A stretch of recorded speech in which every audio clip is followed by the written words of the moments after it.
Fala galera, saudações rubro-negra, beleza? Show de bola do Pedro no Maracanã contra o Fluminense. Ganhar Fla-Flu é normal, né?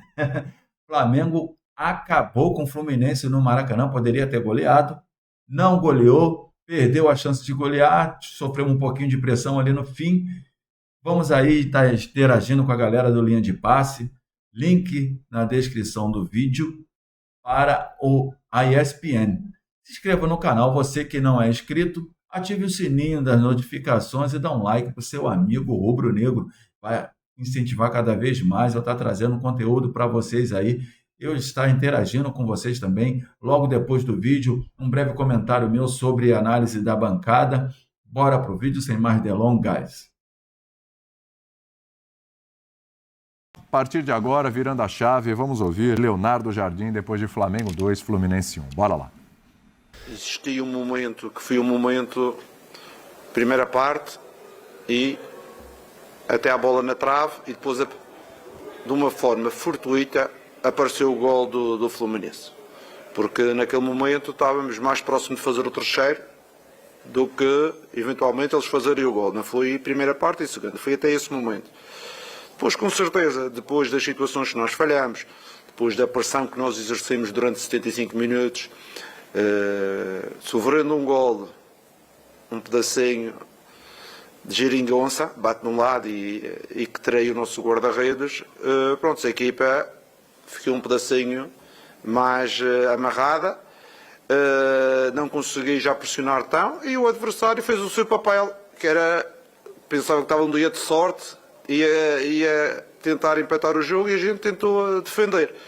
Algum desgaste dos nossos médios, os nossos volantes, tínhamos utilizado os dois no jogo de altitude, tínhamos utilizado também o Nick. Infelizmente temos três volantes de fora, o Jorginho, o Saúl e o Eric, e essa era a maior preocupação para a gente manter a chama, mas conseguimos com um esforço muito grande dos que estavam lá. Mas acho que é uma vitória gigantesca em termos de mérito. Enquanto, por exemplo, na final do Carioca foi muito mais equilibrado, hoje, se a felicidade está do nosso lado da finalização, podíamos estar 3 ou 4 a falar de 3 ou 4 fácil até aos 75 minutos. Muito bem, hein? Mas, ao meu ver, eu estou com o Pedro na questão do destaque individual do Lino, né? O Lino, o passe do Lino além de tudo que a gente já sabe que o Samuel Lino faz, que é a questão de recomposição defensiva, que ele faz muito bem, ele está com um pouco mais de liberdade, não está preso do lado esquerdo, está encostando um pouco mais no Pedro, as movimentações automáticas ali, e a confiança também, para dar um passe de 3 dedos no segundo pau. Sendo que tinha o Fábio no gol e a defesa ali montada, o Pedro aponta e ele dá o passe de 3 dedos, é questão de confiança. O primeiro tempo já era muito do Lino. O Flamengo poderia ter feito mais. Depois do gol do Pedro, ainda do tal Amassa que se fala, o primeiro tempo passa muito pelo Lino. E o gol do Pedro, o primeiro gol, também é ele, mas também é o Lino interceptando a bola longa do Samuel Xavier. E a sacanagem. A bola ia no pé do Samuel Xavier e ele intercepta. A agilidade do Pedro é brincadeira. A hora que o Fábio... Ele já domina. Não é fácil. Dá o passe, o Arrascaeta vai subir, a hora que o Fábio dá o passe, o Pedro tá olhando pro Fábio. A hora que a bola chega, o Pedro já tá de costas, mas ele já dominou e deu. Ele sabe onde o Fábio tava e que o Fábio ia demorar pra voltar. E essa bola quicando tem que ter qualidade. Né? Assim, é disparado o mérito, é quase que 90% mérito do atacante. Porque tentar colocar qualquer responsabilidade. O Fábio podia ter voltado mais rápido. Talvez sim, na hora que ele vê que a bola... O Fábio podia ter saído ali do lado. Ele poderia ter saído antes ou ter zerado a bola. Ele poderia ter saído antes do Arrasca diminuir. Agora, aí. Dominou. Claro. Já foi. E olha só, ele vai ter uma opção de passe curto aqui, ó. Ele tinha uma opção aqui. Mas nada... Não, mas ele sai pro lado ali, ó. É muito bizarro o que o Pedro fez, cara. Joga pro frente zero. Não é fácil fazer isso. Não é a virada, a precisão da finalização. É muito mérito do Pedro. E assim, o Pedro foi absurdo, né? O que ele jogou hoje, como vocês falaram, eu acho que, bom, para mim ele é o grande destaque, é o cara, obviamente, que podia ter feito, inclusive, mais, né? A gente teve a bola na trave também, teve o gol anulado ali, porque, de fato, ele estava impedido, já que o goleiro estava à frente, mas foi uma exibição, foi um show do Pedro o tempo todo, né? É uma pena que o Pedro não consiga ter uma sequência de partidas no mesmo nível, né? Por questões físicas, muitas vezes, outras vezes por questões táticas de treinadores. Porque, assim, o Pedro no seu auge, no seu máximo, É um negócio, ele é muito acima da média, né? A qualidade técnica do centroavante, que é um centroavante mesmo, mas tem essa qualidade técnica que ele tem, é um negócio fora da curva. E assim, esse gol do Jardim. Só para pontuar o que o Jean tá falando, para passar para o Zupac, por que eu tô falando isso? Porque o Jardim muda a função do Pedro. Não sei se todos concordam comigo, mas desde que o Jardim chegou, o Pedro era um cara que ficava muito enfiado lá como 9 mesmo, centroavantão, dentro da área. Com o Jardim, a função do Pedro muda. O Arrascaeta começa a buscar as costas do Pedro. Quem desce para receber a bola de costas... A postura dele também muda. Também, claro. Também muda, mas, assim, taticamente, o Arrascaeta tem dificuldade de receber bola de costas. Então, a gente já viu nos embates físicos, principalmente lá, né? A gente falava lá do Super Mundial, enfim, agora mesmo no Mundial. O Arrascaeta tem dificuldade de receber a bola de costas. Ele não consegue proteger tanto a bola. E aí o Pedro, ele tem se deslocado mais pelo campo, porque essa função mudou. No 4-4-2, muitas vezes ali, às vezes, né? Com a posse da bola, o Pedro baixa para fazer esse pivô e ele tem qualidade. Tanto que a bola que ele dá pro Plata é sacanagem. A pifada que ele dá ali de 3 dedos. Mas o Arrascaeta que é o cara que passa a vir por trás. Então eu acredito que também ele começa a participar um pouco mais do jogo. E isso vai dando cancha pro cara também, né? Ó, não tô lá tão isolado, pego 2, 3 vezes na bola só. Porque muitas vezes que o Pedro pegava na bola, ele já pegava a bola e chutava. Já pegava a bola e chutava para tentar definir logo o lance, para mostrar que tô aqui para fazer o gol e a bola tem que chegar um pouco mais. E agora ele tem participado um pouco mais das dinâmicas do jogo. Então não fica tão isolado e recebendo poucas vezes a posse da bola. A ideia inicial de jogo do Jardim hoje é um jogo que em alguns momentos muitos pensariam, não é para o Pedro, que é de pressionar, se movimentar, sair rápido, acelerar. Tecnicamente, não, o Pedro não funciona para isso. E hoje ele encaixa bem. Eu acho que esse é o ponto. O primeiro gol tem o brilhantismo do Pedro, mas esse gol só acontece pela postura do Flamengo, de marcar alto. E isso a gente viu muito nos melhores jogos do Cruzeiro com o Jardim no ano passado, que era um começo muito forte para abrir o placar muito cedo e a partir do 1-0, quem controla o ritmo do jogo sou eu, baixando ou subindo. E como o Flamengo conseguiu encurtar o espaço, qualquer liberdade que o Fluminense pudesse ter no primeiro tempo, isso foi muito importante para o Flamengo construir a vantagem de 2-0. E o Fluminense que perdeu o Lúcio Acosta, perdeu não só um jogador técnico, porque técnico como o Acosta o Ganso também é, mas o Acosta dá uma muito dinâmica de jogo que o Ganso não deu. O Flamengo lê bem isso, Zupa, pra mim, porque o lance do Acosta, ele é... É no início. 10 minutos antes do gol. Mas é muito no início do jogo. E o Flamengo é aquela do adversário, balançou, ele foi pro corner e ele começou a sufocar, porque, obviamente, a ideia de jogo, e o Zubeldia fala isso, a ideia de jogo com o Lúcio Acosta é uma, ideia de jogo do Ganso é outra. O Flamengo vai pro sufoco do tipo, não vou deixar nem você voltar pro jogo. E o Ganso conseguiu se aproximar da área. O Ganso é um cara que trabalha mais interior. Porque foi o Ganso e não é isso que eu ia falar. Quando eu vejo o Zubeldia dando a entrevista que deu, eu acho que, obviamente, ele não vai falar isso, porque ele não vai personificar num jogador, mas eu acho que ele pensa, quando ele fala a responsabilidade é minha e tal, eu acho que ele pensa muito nisso. Por que eu não coloquei o Savarino em vez do Ganso no momento Savarino do Lúcio Acosta? Mas você sabia, Jean, sabe uma coisa que eu fiquei assim, assistindo, que eu fiquei pensando? Não me parece algo de, é mais fácil comentar agora, porque isso inclusive a gente comentava na redação antes. O Ganso não vem numa boa temporada, e o Savarino está presente em algum dos bons momentos do Fluminense. Então, assim, eu ainda fiquei pensando. E a gente não acompanha treino e nem sempre consegue saber de tudo. Será que o Savarino não tinha condição de 80 minutos? Será que... Porque a escolha pelo Ganso, ela me parece até muito pouco... Foi surpreendente. Ela foge muito... Exato, ela é surpreendente. Ela foge muito do que deveria ser pelo que é o ano do Ganso até aqui. Pra gente aqui não ficaria nem dúvida, né? Com todo respeito, óbvio, ao trabalho, claro, quem é o treinador, ele, mas quem é o treinador é quando o Savarino entra depois. É um baita do trabalho, exatamente. Mas mesmo tendo um baita do trabalho, a gente às vezes... E ele já começou com Serna e Canóbio, porque Serna e Canóbio vão te ajudar na frente e vão recompor também. O Savarino vai recompor menos. Talvez com o Savarino no lugar do Acosta, o Fluminense teria mais dinâmica, mas teria menos pensamento com essa bola. Mas talvez com o Ganso, a mobilidade, né? Com o Ganso ele tentou manter um pouco mais de controle de ritmo, mas o Ganso entrou numa outra rotação. O Ganso foi encontrar espaço para jogar numa meia direita, próxima à linha lateral, atrasado, na faixa intermediária, muito distante, e aí o Fluminense ficou descompactado ofensivamente, sem essa ligação, e ficou mais fácil para o Flamengo controlar. Ele melhorou quando ele baixou também. Exato. Quando ele baixa para 8. Quando ele baixa ali para segundo volante na teoria, o Ganso começou a jogar. E vendo como o Flamengo estava jogando, a intensidade, a dinâmica, parecia realmente menos um jogo para o Ganso, né? Pelo espaço que o Flamengo não estava dando. Agora, também é bom lembrar que a substituição acontece com 5 minutos de jogo. Sim. E muitas vezes você tem essa pressão, você tem essa mordida ali, aquela gana por 5, 10 minutos e depois o time baixa. Agora, não foi isso que a gente viu, né? A gente viu um Flamengo... Eu até discordo do Jardim quando ele fala que o gol geringonça saiu no momento em que só o Flamengo... Porque, na verdade, o Flamengo foi muito superior por 3/4 do jogo. Muito superior. Muito. E o Fluminense foi superior ali no último quarto do jogo, né? Agora, no momento em que sai o gol, o Fluminense já estava atacando, já estava pressionando e justamente por conta das duas mudanças, né? Porque essa é uma análise puramente simplista do lance, onde o Alexandre falha, mas o lance está dentro do contexto do jogo e naquele recorte. Naquele momento o Fluminense era melhor. Desde que o Savarino entrou na partida, eu tinha até notado aqui, foi 65. Deixa eu só ver com certeza aqui, mas acredito que tenha sido 65 se eu não tiver falha. É isso aí, 65 no lugar do Martinelli. O Fluminense começou a conseguir empurrar o Flamengo para trás, né?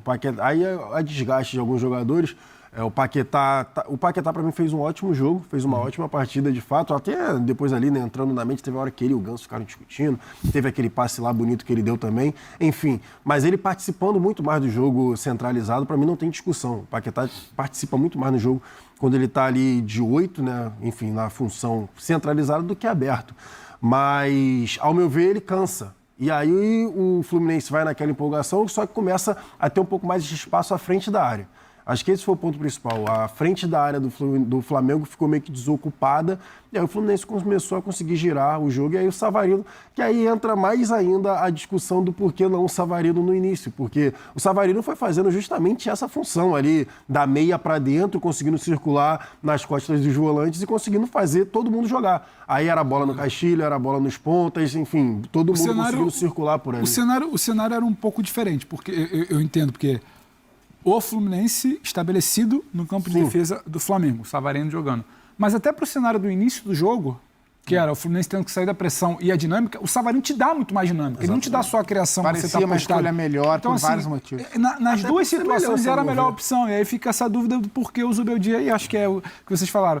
Ele não vai chegar ali e falar, eu errei, eu tinha que ter colocado outro jogador, servir a cabeça ali do Ganso a bandeja, mas ele poderia entregar o que o Fluminense precisava, tanto no primeiro tempo como depois ali no segundo tempo.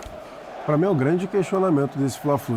Qual é que vai ficar conhecido o Fla-Flu? Mas para além disso, por que Ganso e não Mas para além Savarino? disso, o Flamengo não é melhor só porque o Ganso entrou. O Flamengo é melhor porque antes disso ele já sufocava, já tinha entendido qual era a ideia. O Fluminense entra numa rotaçãozinha abaixo para um clássico desse tamanho.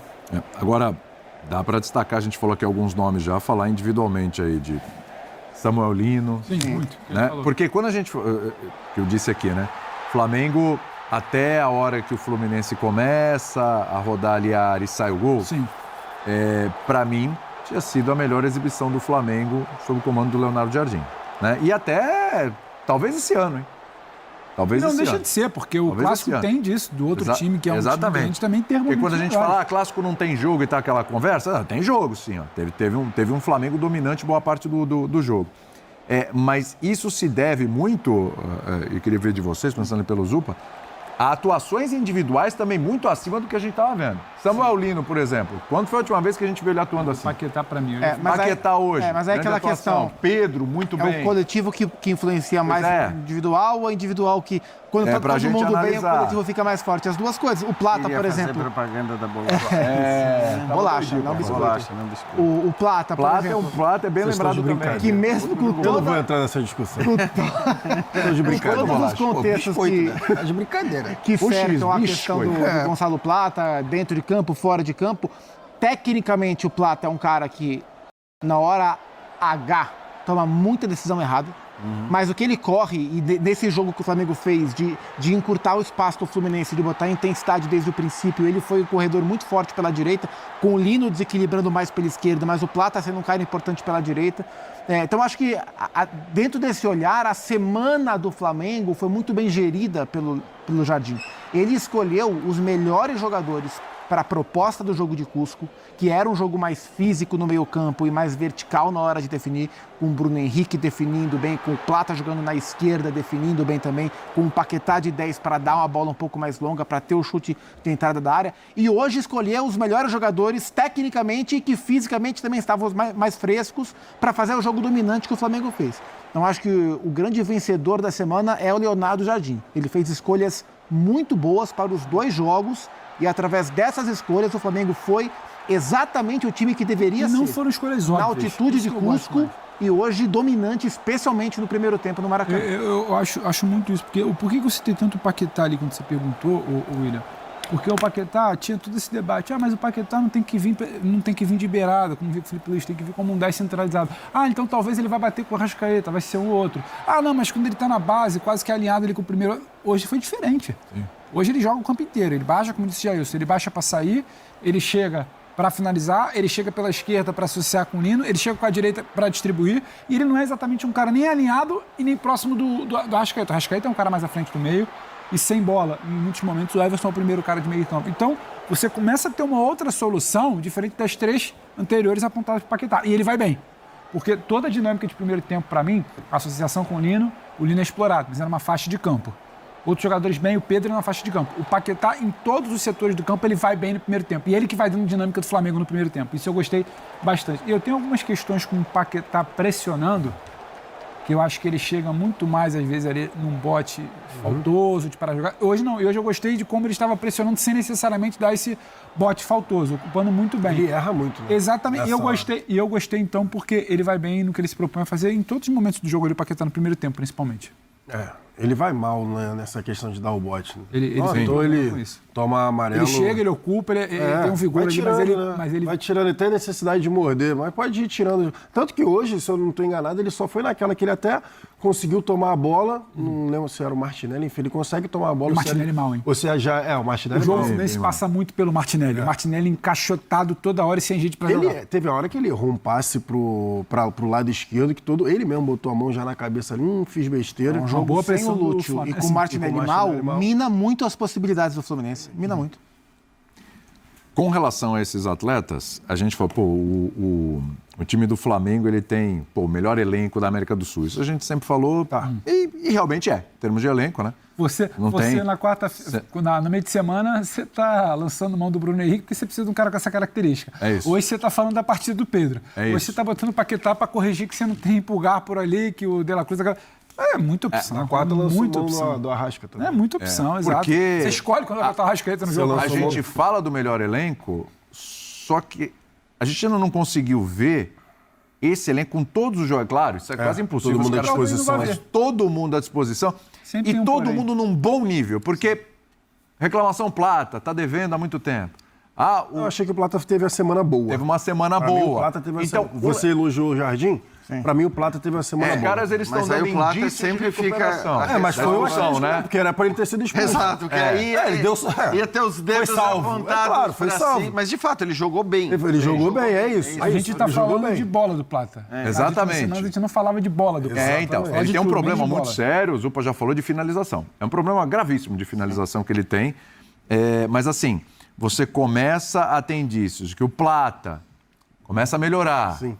De repente, o Samuel Lino, que, pelo amor de Deus, os caras não são pernas de pau. O Flamengo não se equivocou assim na contratação desses atletas. O Flamengo fez boas contratações, só que de alguma forma as coisas não foram se encaixando. Samuel Lino não é um craque e tal, mas ele podia render mais. Hoje ele já mostrou que ele pode render. Plata melhorou. O Pedro voltando àquela velha fase, voltando. Você começa a ter o melhor desses caras, ou algo próximo do melhor desses caras.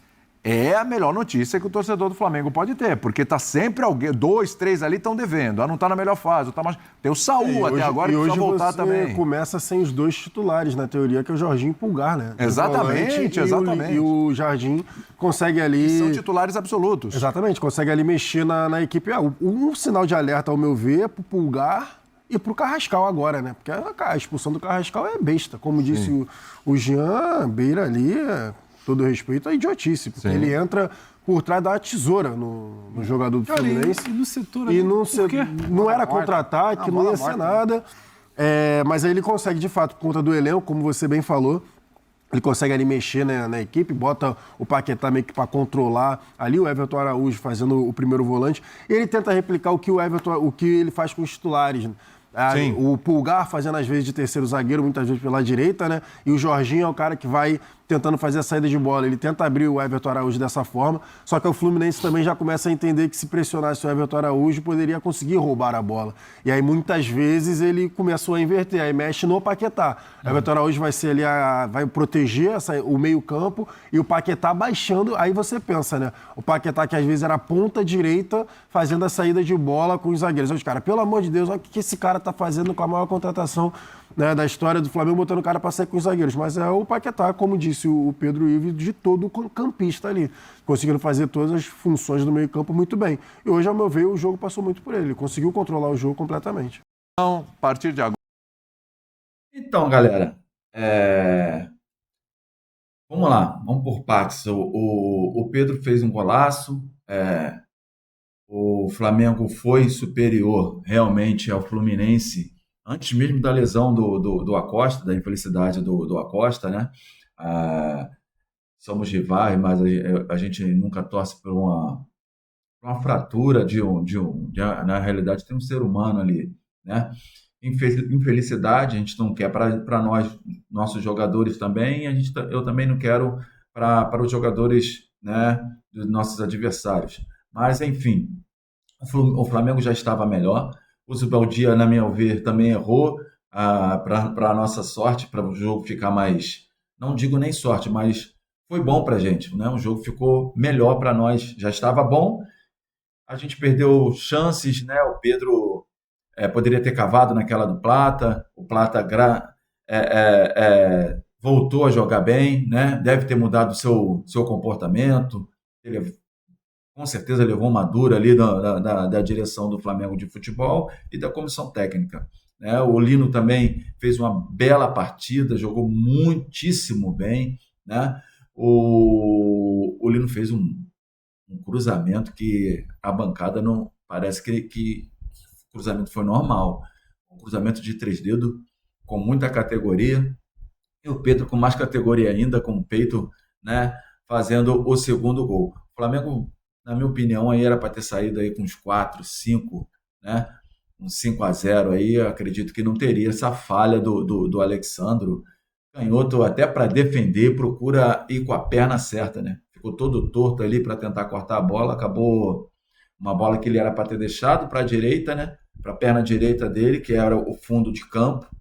E depois, se tivesse uma pressão, ele chutava, dominava com a direita e chutava. Ele quis cortar, também não houve uma comunicação, tá só, né?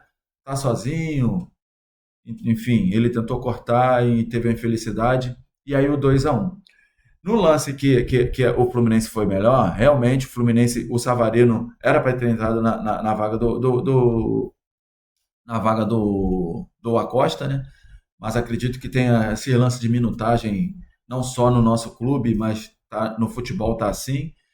E culminou com o quê? O Léo Jardim esperou, né? Esperou um pouco para ver como que o Fluminense ia se comportar para fazer as suas substituições. Na minha opinião, o Léo Jardim poderia ter feito um pouquinho antes, né? Assim que ele viu que o Savarino entraria, fazer uma leitura prévia e esperar o quê? Um pouquinho, uns 5 minutos ali, e aí fazer a sua substituição. Ele esperou demais para ver como que o jogo ia se comportar, como que o Flamengo ia se comportar com as substituições do Zubeldia. Demorou um pouquinho mais, aí o Fluminense cresceu, houve a falha, e aí o Fluminense cresceu cada vez mais, mas a gente soube se comportar muito bem ali, a pressão. O Fluminense, acho que não... A gente esteve muito mais perto do terceiro do que o Fluminense do empate. Mas, enfim, foi um placar magro, o que não diz o que foi o jogo. Concordo também com a bancada aí. O Léo Jardim mandou muito bem nessa transição de Libertadores e Brasileiro, né? Nessa tomada de 2 jogos. Coisa que teve erros ano passado, teve erros esse ano, né? Mesmo o Flamengo jogando muito, conquistou quase tudo ano passado com o Felipe Luiz, mas quando tinha esse jogo de transição Libertadores e Brasileiro, principalmente em fase de grupo, ele deixou a desejar, o que mostra a experiência, né, do Léo Jardim. Isso conta muito nessa hora de fazer a rodagem de elenco. ele escolheu muito bem, foi muito feliz também com a escolha dele na altitude com o Bruno Henrique. Acredito que ele vai fazer uma boa temporada mais uma vez, um jogador lendário que é o Bruno Henrique. O que vocês acharam da bancada? Deixa nos comentários aí o comentário sobre a bancada, sobre o meu comentário, se vocês concordam, se vocês discordam, a cidade que vocês estão falando.